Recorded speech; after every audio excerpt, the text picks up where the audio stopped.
Hey, good morning, everybody. This is Phil, the miniature model maker, coming to you today with stream 3 of the Gundam Artifact Series 1, Model 1 Rick Diaz.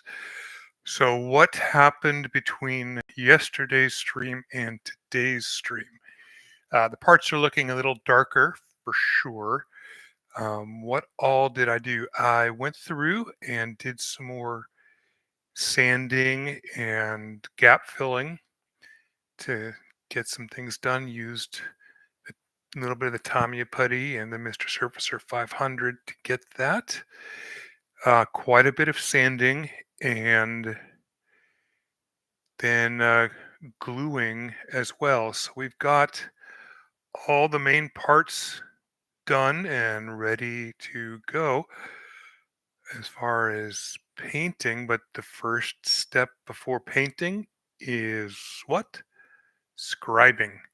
Gotta rescribe your panel lines or scribe new panel lines before priming to make sure that the lines are deep enough that the surfacer and or primer are not going to clog them up. And I'll be honest, some of the indents and details on these guys are tiny, so they're very, very worth spending the time to rescribe.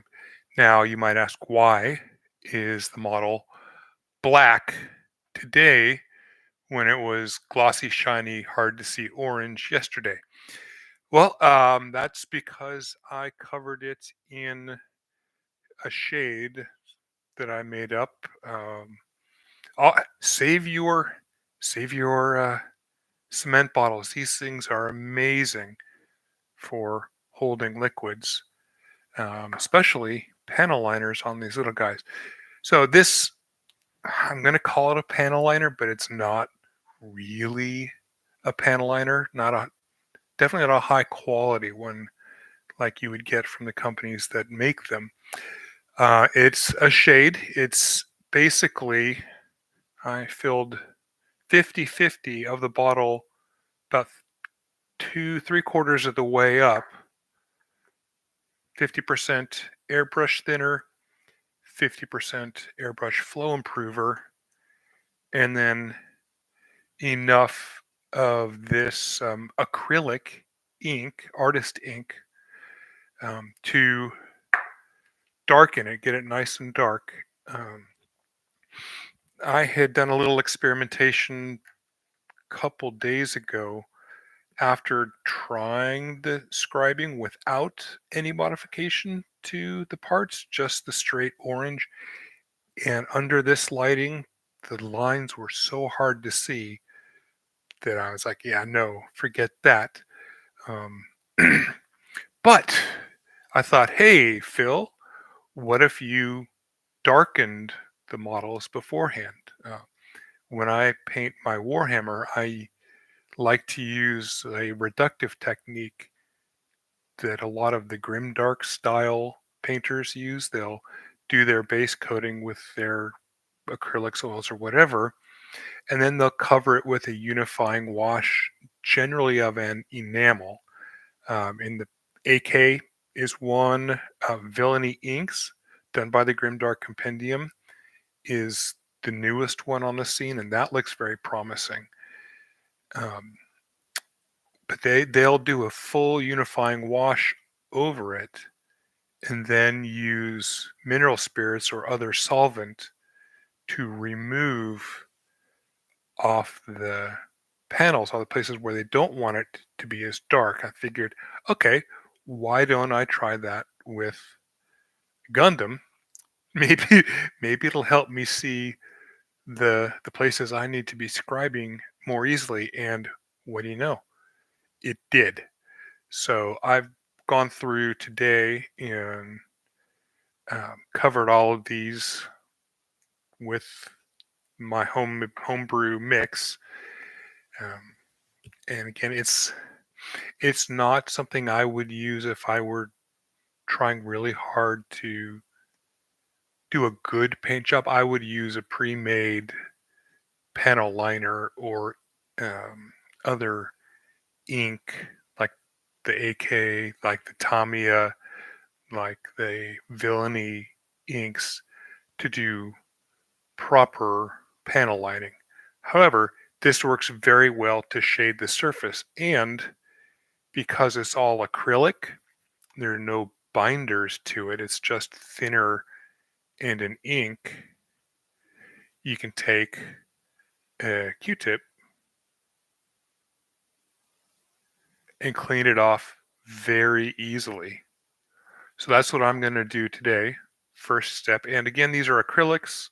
They're non-toxic. You're going to get some dust on your fingers and see it on my hands. Just wash your hands, regular soap and water, and you're safe. No problem. Just don't drink it. It probably tastes really bad.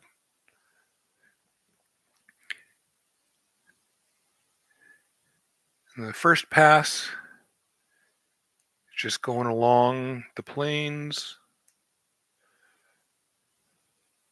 removing what we can. Not all of it's going to come off from the Q-tip. That's not a problem, because once we're done with everything here, I'm going to toss it in the ultrasonic cleaner and clean everything. So once everything is rescribed, once everything is gap filled and it's ready to prime, so I will have gone through and used the surfacer on it to make sure that everything is nice and smooth. Or perhaps actually before surfacing,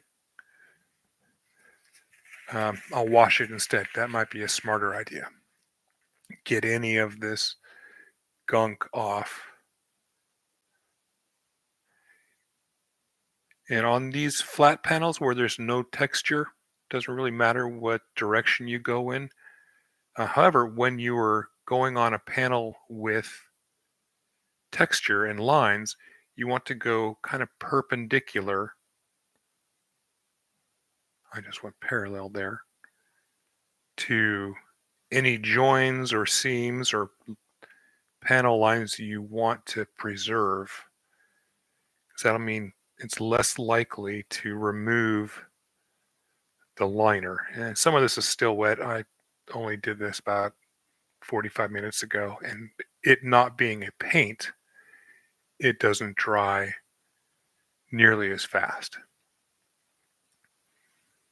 However, I wanted to get on with the stream. So we're going to deal with a little bit of wet shade, wet panel liner. And I've got a ton of these. So let's see here. I've got two different kinds. You can see this one is your regular generic for whatever use cotton bud / Q-tip with the round edges. It's a bit softer. If that's all you have, you can use it. That works okay. Just have to be aware that little fibers will get into some of these holes. And this one, I think they're called used for makeup. They're more tighter packed, they're harder, and they've got a more oval shape to it. They've got that tip. These are the ones I like to use for removing this, because they're more durable, less likely to get a errant fiber here and there. And the small tip helps get in to some of these areas and clean it up. Now you're going to see here another little benefit of this that I hadn't anticipated, but I think is pretty cool, is if you're going to be doing just the plain orange, you're not going to paint these guys, you can still use this mix. And I don't know how it would work with a proper panel liner, probably not as well.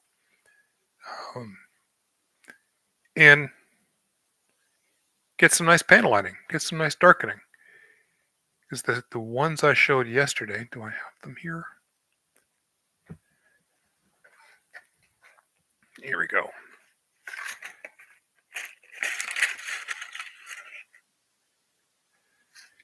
Yeah, here's the EXS model. I went through and used this the traditional way with the tiny little tip, and that took forever. That's effort worth spending when you want to do actual panel lighting. But for my purposes, for what we're doing now, just to make it easier to see lines to scribe and for the piece to read a bit better on camera, I think this method is definitely the way to go. We shall have some of the lovely capillary action later on when I do proper panel lining. But yeah, so you can see the difference. This took no time at all to just slap the shade on with a brush, and I'll do some of that at the end of this stream because there's not a whole lot I can do after removing this, unless you want to watch me do some scribing. And we may actually have some visitors today because it's here in the U.S., the southern U.S. where I live. We got some pretty heavy winter weather, some unexpected snow and ice and things, and it's all along the east coast of the U.S. There's been winter weather, so friends are home from work today and they know I might pop in and actually talk on stream instead of me just jabbering to myself.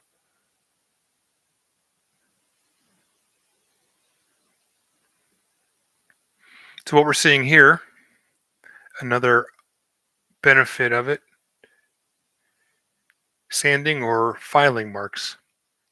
That told me I used a grit that was a bit too high for what I needed, and I made lines in the plastic that are going to have to be sanded down.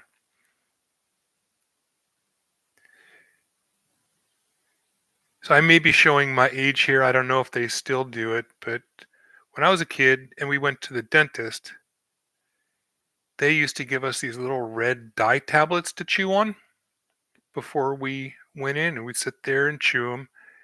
And then the dentist would put a mirror in front of our face and tell us to smile, and we would see everywhere that there was plaque because the dye stuck to the plaque but not the enamel. And kind of getting that same vibe here with this and these. See, you see I sanded this panel down nicely. I think I probably used 800 grit. Nice and smooth.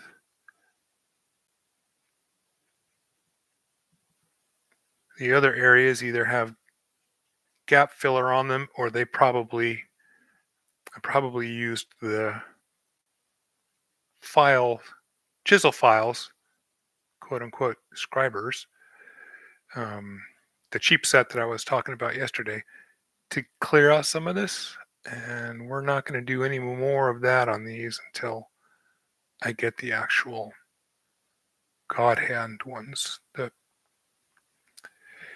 proper tool for the job, because the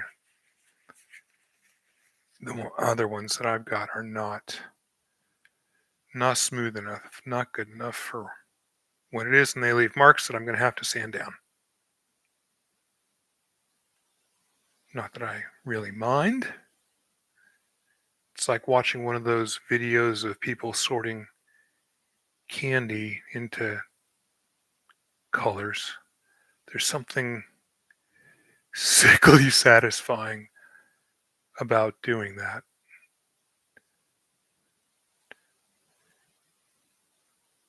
Or those other videos where it's just putting things in order, getting it nice and sorted, that satisfies some people's lizard brains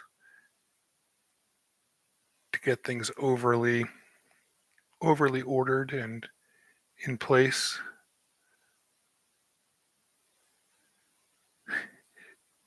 So I'm the kind of person, when I get things like Skittles or Starburst or other candies that have multiple colors or flavors, that I will sort them out into groups, equal groups based on whatever is least. So if there are 100 red, 80 yellow, it's going to be 80 orange, 80 yellow, 20 green. I'll make 20 sets of red, orange, yellow, green, and then eat the other ones first and have sets of even numbers of other candies to have later. So I really should have let this dry. What we're seeing here is just getting stuck on my fingers and then printing back onto the panel.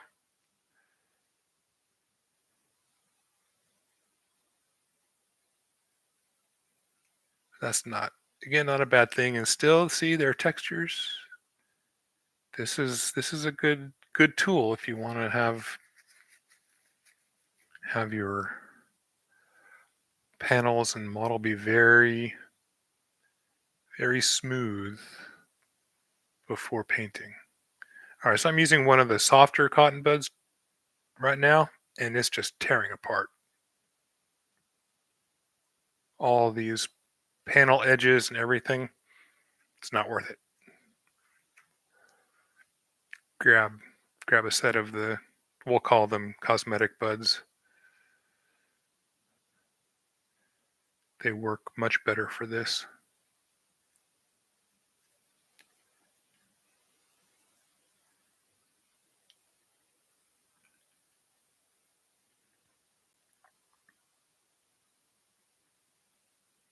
And just keep moving it around.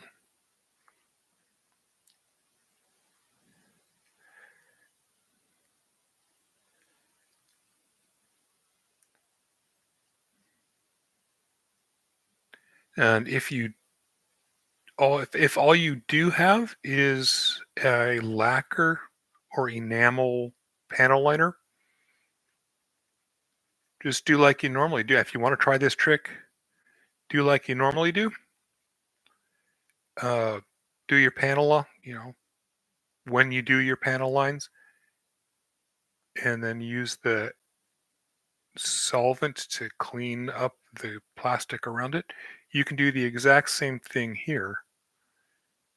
And maybe I don't have any mineral spirits to be able to show you an example.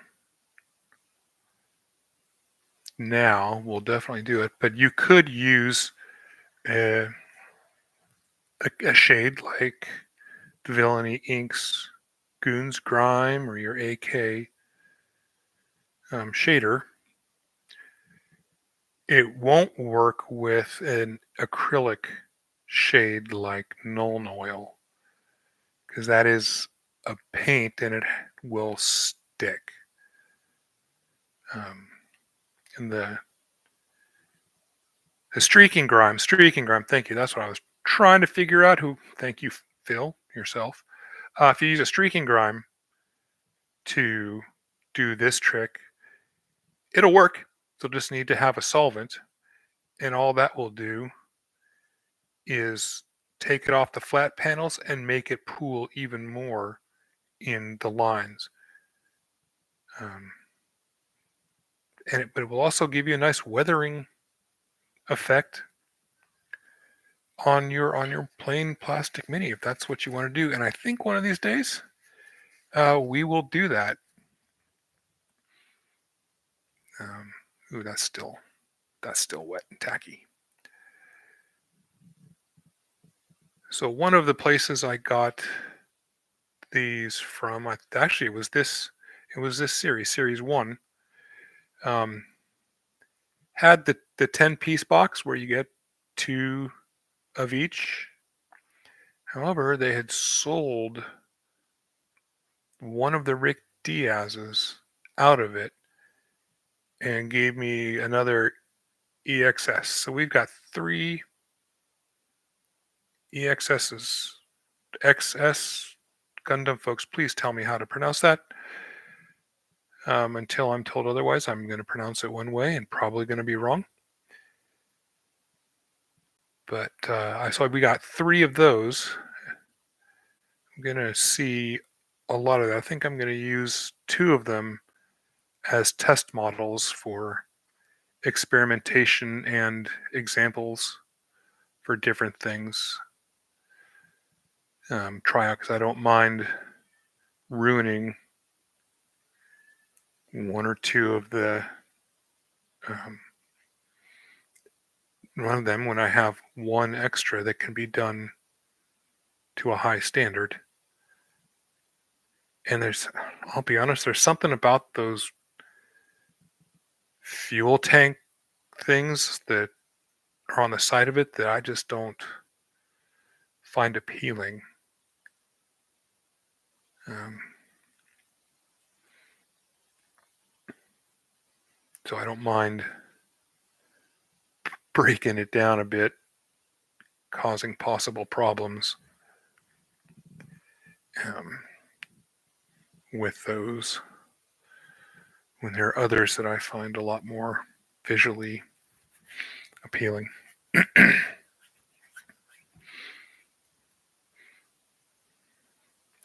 um, build build tip on this here.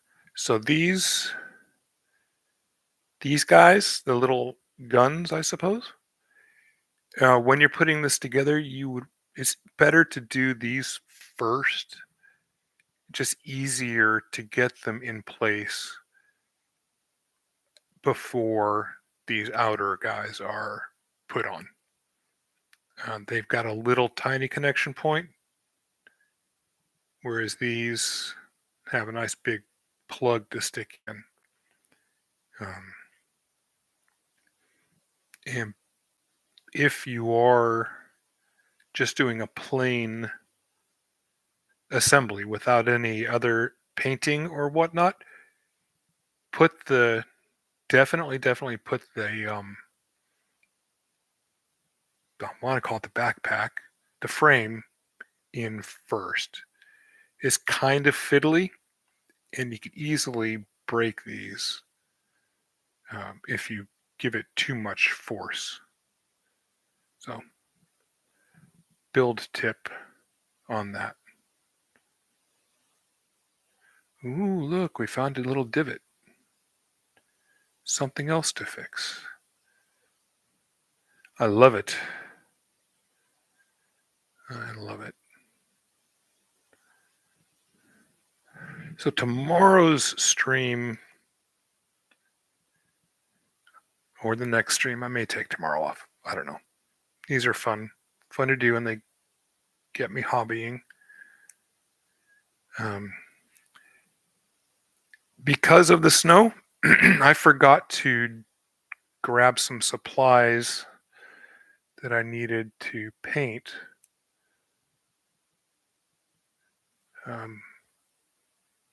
So I won't be doing any painting on the artifacts, this guy, for a little while.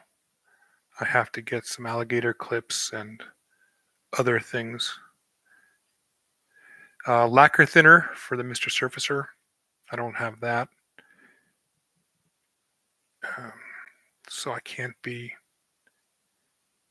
mucking up my airbrush with that without a cleaner. So tomorrow I may do some hand painting of a BattleTech Mini, because I got a set of dry brushes I've been wanting to try. I saw Juan Hidalgo, who is hysterical, by the way. If you have any interest at all in miniature painting, look him up. Juan Hidalgo. Um, he uses the Artify brand dry brush. They're the same design as the Artis Opus. I don't know if Artis Opus came up with that design on their own or if that was something that had been in the painting industry already and they just co-opted it. But it's the same style of rounded brush for dry brushing. And those finally came in and I want to give that a try. These Battletech minis, the way they're made, are perfect canvases for dry brush highlighting, creating value on the model with black, gray, and white paints, and then using a speed paint over it to provide color. So I want to try that method. Have hardly ever used contrast paints. Never used any other brand speed paint. And I think it'd be a fun little change of pace on that. So we're going to have some Battletech content tomorrow. And possibly longer um, if I can't get to the store to get the lacquer thinner and things that I need. All right, that's as far as we're going to go with that.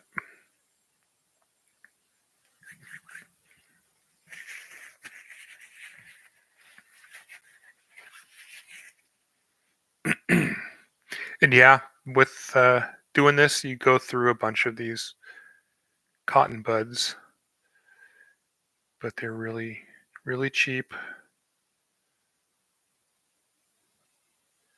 And don't press too hard on this. You don't want to be.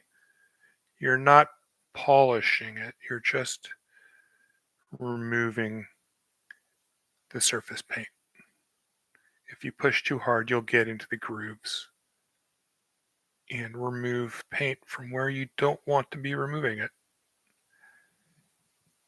And by gently going over the surface, you expose any surface texture inconsistencies that may need to be repaired.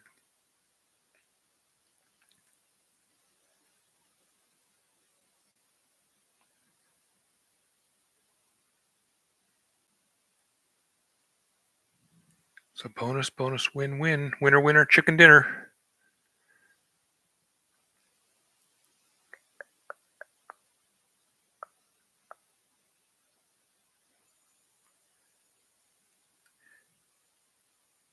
I don't know why I find this so satisfying.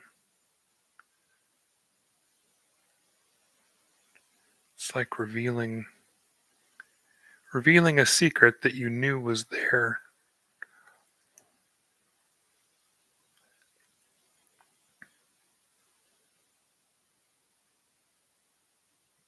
And like Journey said, it was right there all along. Oh, wet spot. Not gonna drag too much there.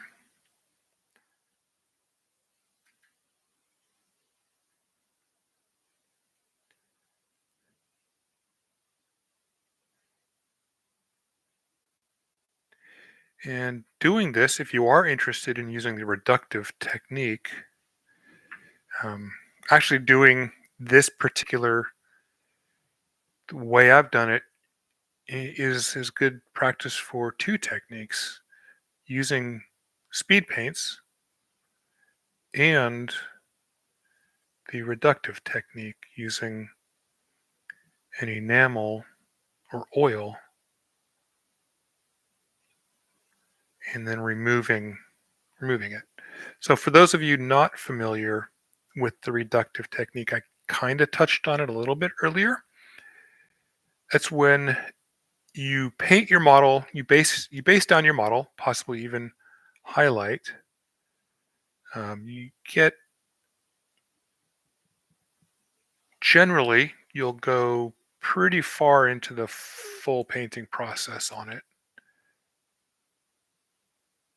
and then apply your streaking grime, often called the unifying wash, because now that Villainy Inks has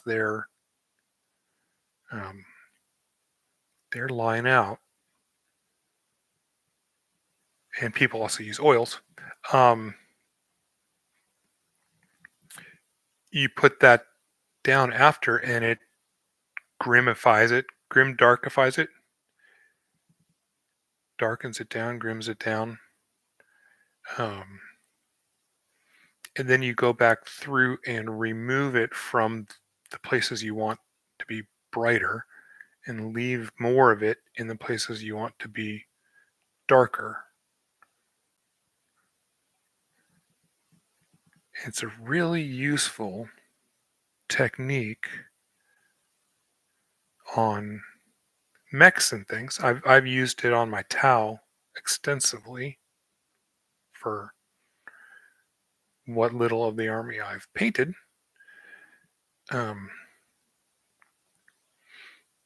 It can provide a battle-worn appearance, just a dark and dusty appearance. Depending on the color you have under it, you can get all sorts of neat effects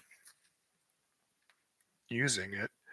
But on mechs like this, with all of these awesome deep panel lines, if you're not wanting the factory fresh look like most, or I shouldn't say most, what I have seen appears to be, from what I've seen, the general preference for having a clean Gundam. You won't want to do that. But if you're looking for something a little more battle worn, a little possibly older, or you just want to try giving it a darker, grittier look, this reductive technique works very well. I mean, just look at that, how different that looks from this guy. Where's the body on this? Oh, that's not put together. Oh, Nightingale, are you put together? Ah, here we go. Cross fingers, this isn't the red one. That would be not great example. If it is, no, it's not. All right, let's put this little jobby together. Violent Custom. At first, I thought this guy looked a bit derpy, and it still kind of does. However, after... oh, heck, we don't need to worry about that. So there's the straight up violent versus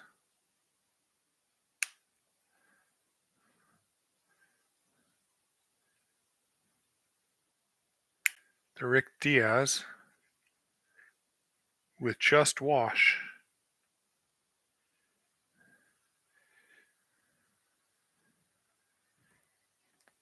Already the effect is noticeable, and I haven't spent a whole lot of time really cleaning it.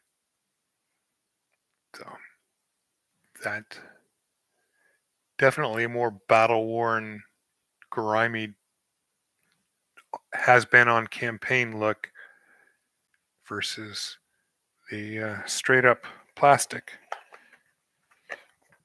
But I was saying some of these guys, the violence was certainly one I thought looked kind of derpy. And then I thought, oh my goodness, it almost looks like an Invid from Robotech. Mospita in Japan, I think. So some of these I'm going to go through and do an Invid-based paint scheme on probably the Nightingale, Virulent, and um, some of the others in the various later series. That would be kind of a neat theme, in my somewhat humble opinion. Now, please do be careful anytime you're pulling these apart or putting them together. The arms tend to be a bit sticky to get in, which is good. It keeps them in. However, it also makes it easy to accidentally force and break things, which I've done already.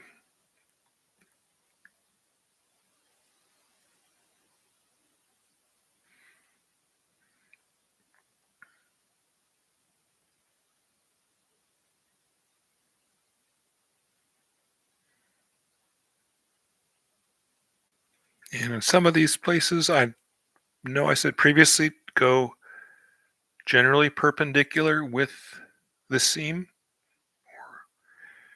Um, but there are times and places where you do want to go parallel, like here where you've got an angled 45 to a 45-degree angle, and you've got a lot of ink there. If you don't jam the tip into the join and are gentle, it helps get a lot more of the ink off from that space.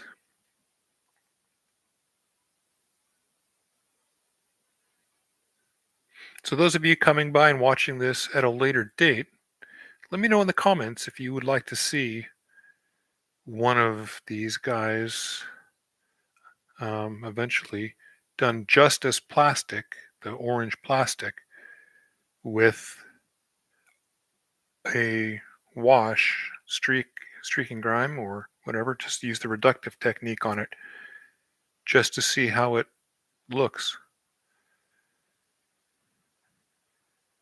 If I get enough likes, if this video gets 2 likes, I will do it. I'll probably do it anyway because it's going to be fun. But please comment below and let me know what you think. Especially, let me know how it is for you watching this. Does doing this, making it darker like this, make it easier to see, more pleasing to see?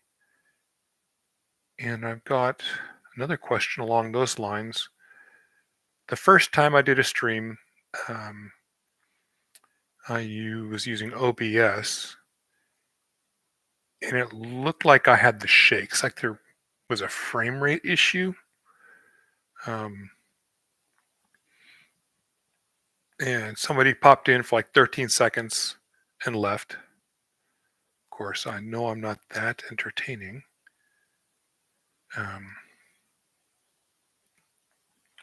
But after that, I've started going through and using YouTube's native webcam option.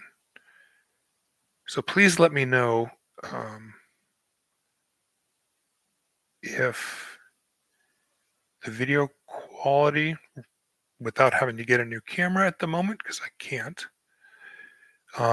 is good with this darkening, because I'd be happy to do this on all of the kits going forward. It's easy to do, fun to do, and if it makes it easier to see, and I'm would like that, because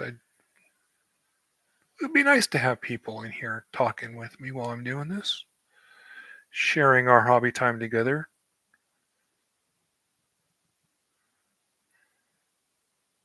Whether you're in there making jokes at my expense,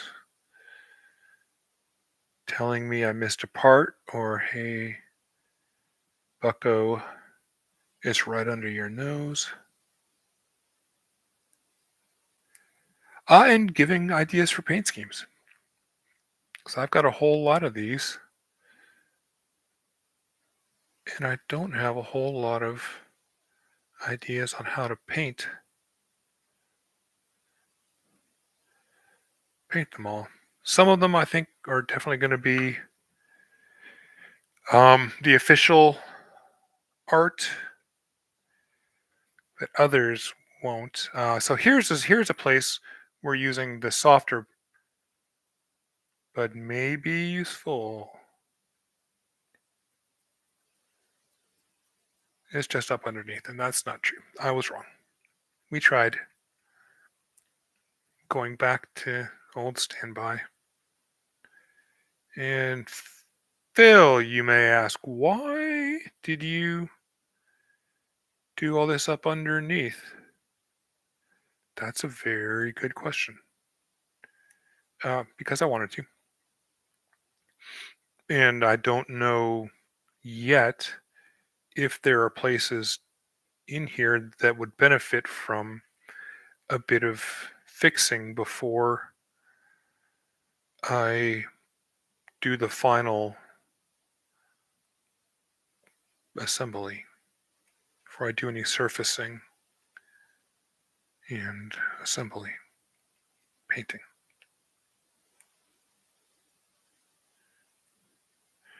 So I figure it's better just to coat everything and let the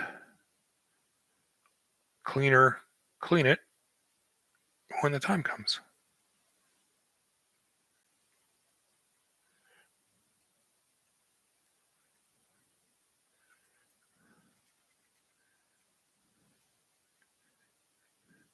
Because there are places like right here, we can see, there we go. Like there's a seam that I would want to etch because that's going to be visible once I put the foot in. Is this the right foot? No, it's not. This is the left foot. The correct foot. So looking at up in there are places that are some options for customizability or other things, or just smoothing out, making look prettier.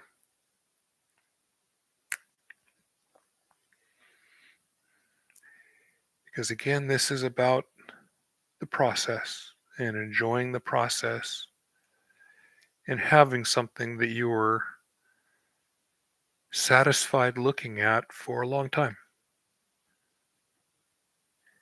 It's always a bummer to get a model painted and quote unquote done,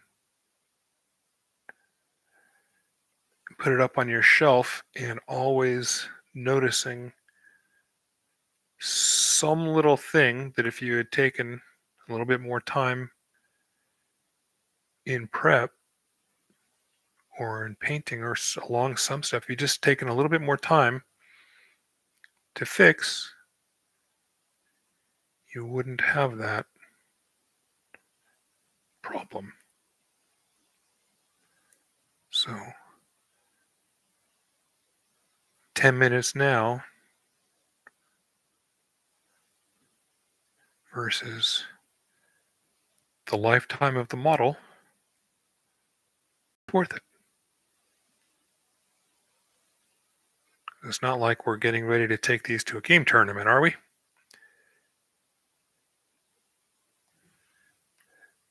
Assemble doesn't come out until July. So there's no gaming with these yet. websites. I would need to contact Ash Barker up there, Gorilla Miniatures Games, or the folks over at Death Ray Designs for copies of their rules to be able to play a game with. I don't even have Battletech rules. I used to. Oh man, that was one of the greatest regrets of my life. Here we go. Here's a good story. So I got into gaming in general back in 6th grade, the late 80s. One of my friend's brothers had first edition D&D, and he brought Monstrous Compendium over to our house, and we were looking at all the cool monsters and things. And then one day, one of our other friends, his brother, had gotten into Battletech, and he brought some of those models over and was like, look at this, check this out. Oh my goodness, oh my goodness. So I thought those were the coolest things in the world. Little metal models of the mechs I loved in Robotech. It was a Marauder, and a Warhammer, or what are they? Is it a Warhammer in BattleTech? Yes, it is. Um, and I was sold. I spent time building and painting those, and of course, that then led to rule books because games need rules, right? And BattleTech had these technical readouts. The technical readout 3025. I spent so much time staring at the pictures of that in there. I mean, I think that the only things I pored over more intently at that age were the J.C. Penney and Sears catalogs when Christmas came along, because I had to figure out what Lego sets I was getting. Because even then, they were so expensive that they were a Christmas and birthday thing. But soon enough, in Christmas of 89, Christmas of 89, I got the rules for the Palladium Books Robotech role-playing game. And from that day until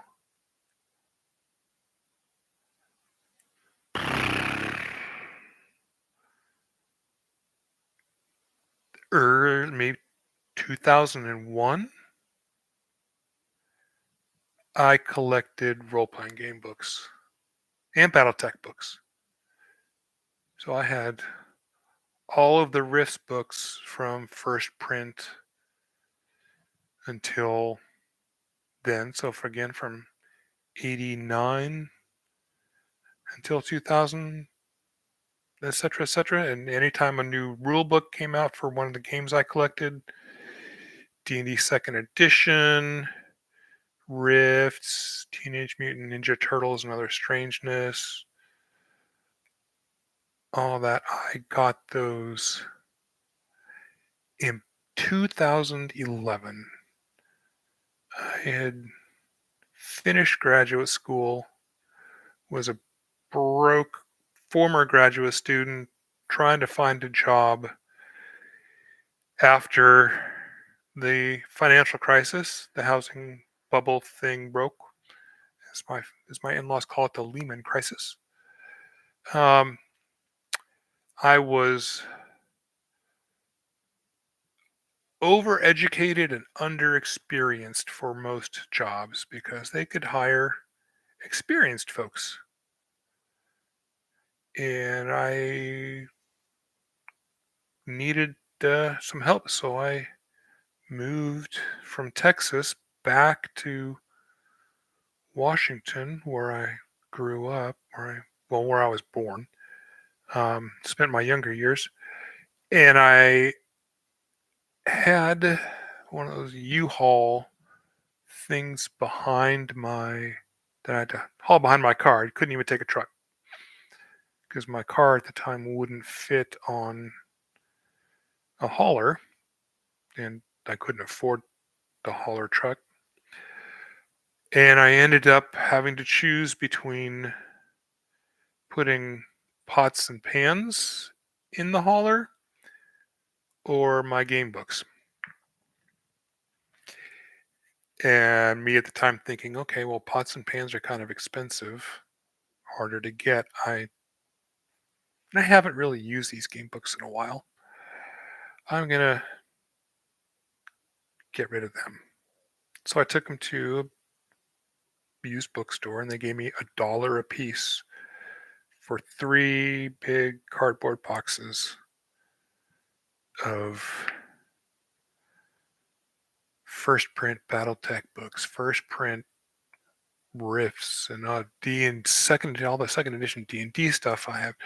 So I ended up keeping my second edition D&D Forgotten Realms collection. I have all of the Forgotten Realms books. The second and third edition Shadowrun rules, and the second edition Vampire the Masquerade sets. So I had collected the entire range of all of those. And those I kept. But now I'm kicking myself hard for getting rid of those Battletech books. Oh my goodness, how amazing would it be to have that now that I'm getting back into it? Um, or just to take to a game, or give as a gift, because the armed painter, Justin, bless him, um, and I'm not affiliated with any of these companies or anything. It's just me sitting here at my desk. Um, he is an angel. He's one of my hobby angels, and I appreciate the stuff that he does, even though he has no idea who I am. But he only lives 6 hours away from me. He's open at his location. He's in Greensboro, North Carolina, and I am within a 6 or 7 hour radius of that. You're welcome to try and figure out where. Um, that it would be kind of nice to, be able to go up there and say, "Hey, dude, you've given me a lot. Your positivity and your general message and the content that you make during some not great times at times has been wonderful." And I think that would be a nice gift. All right, we're going to try something here to change a little change of pace. I'm going to put a little bit of water. Just dab this down a bit and see what happens. Oh, oh, okay. That's potential. Good thing this is acrylic and I've got it, and we can do it again. It's not paint, it's just a darkener, a shader. Get a little experimental here. I've got way more water than I would have mineral spirits if I were doing, again, the reductive technique. But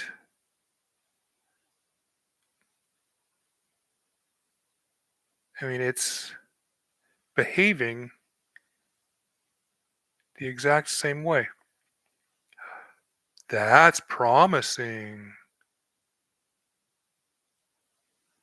And then I can just go by, boop, clean. But again, I'm very gently dabbing water over this.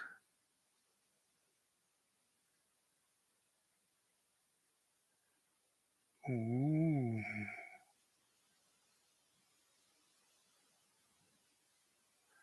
this is kind of exciting.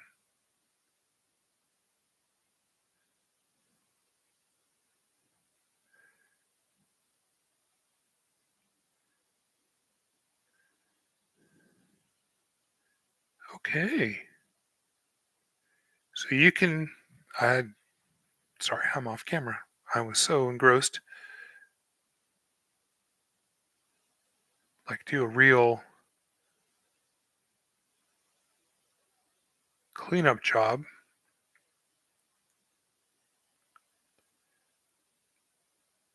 Okay, I'm going to have to mess around with this and see what we can do. This may have some practical application in the future for shading slash coloring, um, aesthetic work. Yeah, 'cause I don't know if you can see that.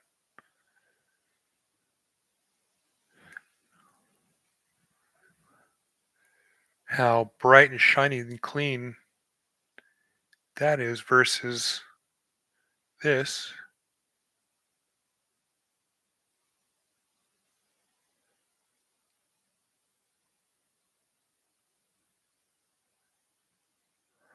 Uh-huh. Ha ha ha ha.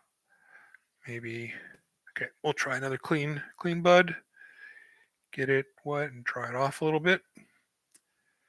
Will this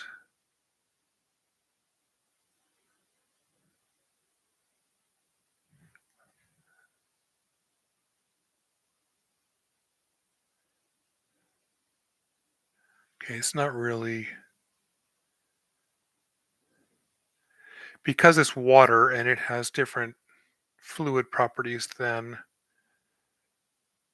mineral spirits, and I'm being kind of gentle with it.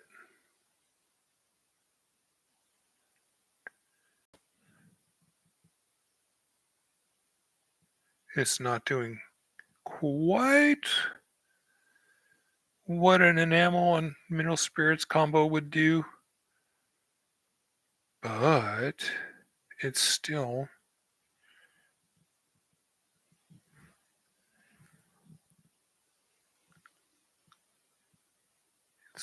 being interesting. And the dabbing motion, no, I'm not going to do the dab dance.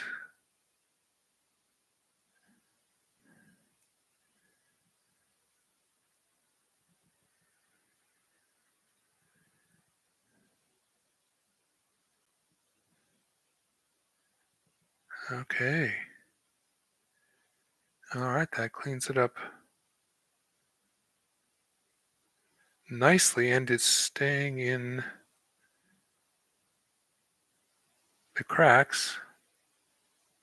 Again, this is where it is important to go perpendicular to your seams.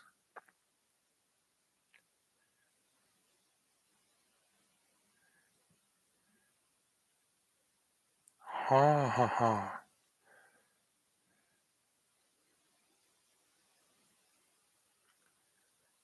All right, and I just really squished it down in there, and it pushed some of the ink down into the crack there, the crevice, where I want it, where the shade would be.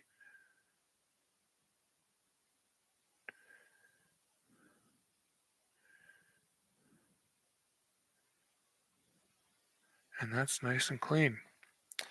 Okay. I'm greening over here. This is fun.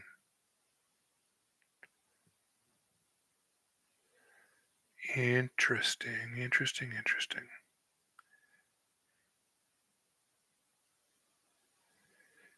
I have a feeling this would work best on a model that has had um, glaze varnish put on it.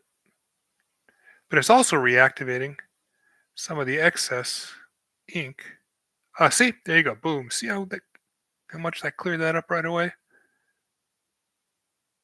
But it's also, there's a bunch of ink in the cracks there, so it's pulling it back up.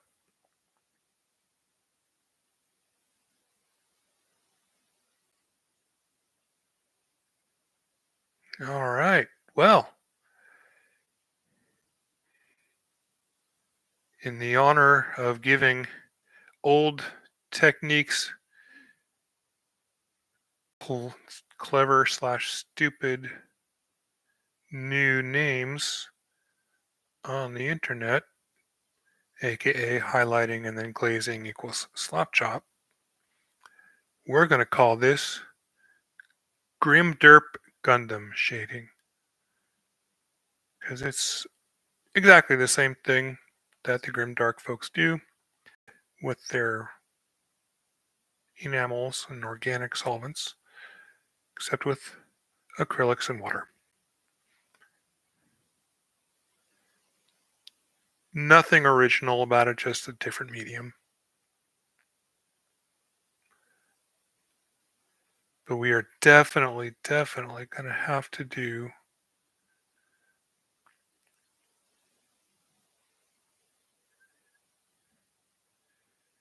use this to weather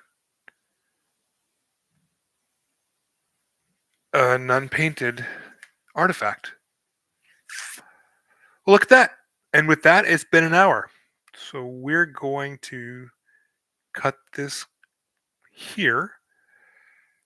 And I will decide to later today what we're going to do tomorrow. Because I would like to keep the artifact playlist in sequential order. That's one of my pet peeves when people do playlists of things and you've got part one, part two, part three, and then 4 videos of something completely different, and then part 5 on a different date. I'm going to do my best to keep the start to finish, at least assembly, um, possibly not painting of all of these artifacts sequential. So you know part 1 through whenever of this is all going to be a playlist that'll play from part 1 to the end of the assembly and then move on to the next one. Painting these, I'm not 100% sure about yet. They are going to get painted for sure. I got them because I want to paint them. However, I'm considering if I want to use a different brand of paints than the mainly Citadels that I have now. I would like to be consistent with a brand when doing these, and show off whatever different paints can do, or excuse me, what different paints can do, different ranges and different things.